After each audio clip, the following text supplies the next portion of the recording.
This is Real Talk, and today we're going to be talking about... My favourite show. Yes, I've not seen it. Yeah, I can't believe you've not seen it. And also the fact that earlier you just revealed that even though I sent you the trailer and literally was like specifically to you, I think you'll really enjoy this. And then you just like chose not to watch it. I was busy. I was washing my hair.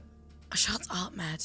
But this is Adolescence. Drama TV miniseries co-written by Jack Thorne and Stephen Graham, our favourite Merseyside king, and directed by Philip Barrettini. It was honestly incredible. I want to say it's one of the best drama series I've probably ever seen. For kind of anyone who hasn't watched it, I mean, it's really like viral at the moment. Everyone seems to be talking about it. The general premise is there's this 13-year-old boy who is accused of murdering a female classmate.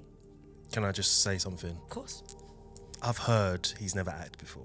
This was his first role. And this is crazy. This was his first role. The fact that they had to film like all in one, and he was just like... And they did it, I think... I don't even know my phone number off by heart, and he had to know all those lines. Yeah, he's evidently going to be an incredible next big thing. actor. Yeah, this has definitely boosted his... He kind of almost gives me like Tom Holland vibes, like a really young Tom... Have you seen Tom Holland in The Impossible? I was about to say, The Impossible. He's really good in that. He has like such emotional maturity for like a young teenager.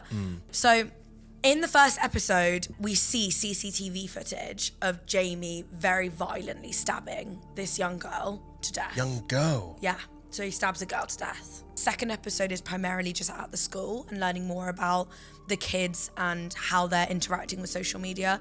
The third episode is just Jamie and the psychotherapist in a room for an hour, and you learn a lot more about Jamie's kind of psychosis and how he thinks about girls, how he thinks about life, potentially learning more about why he did what he did.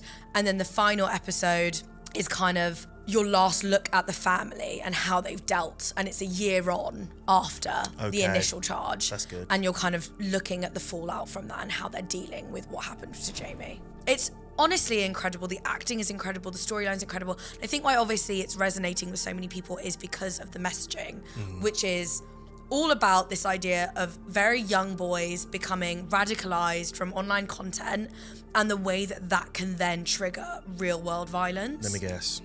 Mr. Tate. Andrew That Tate. kind of vibe.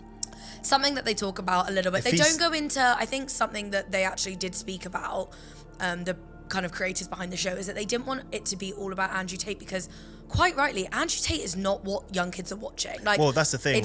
He's not the primary creator and the primary kind of source of toxic masculinity that's coming out. I think we think he is because he dominates so much of news, but in reality, it's a lot of other kind of insidious content that's not coming from him. It's coming from different people. Do you think this show was better than Baby Reindeer? Yeah. Oh, it was. I really, really liked Baby Reindeer. I mean, they're very hard to compare because they're such different shows. Okay. I really enjoyed Baby Reindeer, but I think this is better. Okay. Just because I think it's so like pertinent right now. Like it's talking about things that everyone is talking about in society.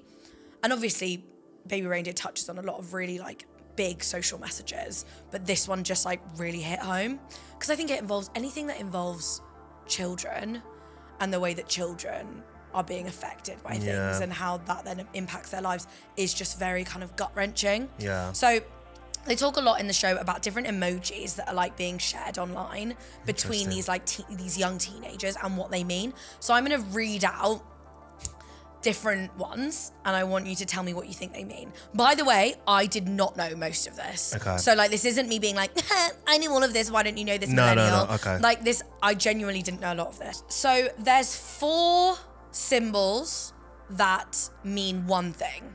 Okay. So I'm gonna read them out to you and see what you think. Red pill, dynamite, 100, like you know the red 100, and kidney beans. Okay. What do you think those symbols correspond to? So they all mean the same thing? They all mean the same thing, basically. So following from the red pill and maybe the 100, maybe they're like calling them a sheep or like a follower. They're basically calling you an incel. Oh. Something else that they talk about is the 80-20 rule. Do you know what this means? You're not giving 100%, but you're giving something. No. No? Okay, am I close? Okay. I didn't, again, I'm laughing. I didn't know any of this either. Okay, fine. So the 80-20 rule is something that they also talk about in the show, which is that supposedly, according to this manosphere, 80% of women are only interested in 20% of men. I mean... So it's kind of, again, I'm an incel if I think insinuating something that they speak about in the show is that you have to trick women in order to get them. And you have to get them when they're down or they're weak or they're vulnerable, because otherwise you're never going to get them. Interesting. And so it all kind of leads back to this idea in the show of why they're kind of figuring out the whole way through the show. We know that Jamie has very viciously, I think he stabbed her 7 times. Did Jamie like this girl? So this is the thing.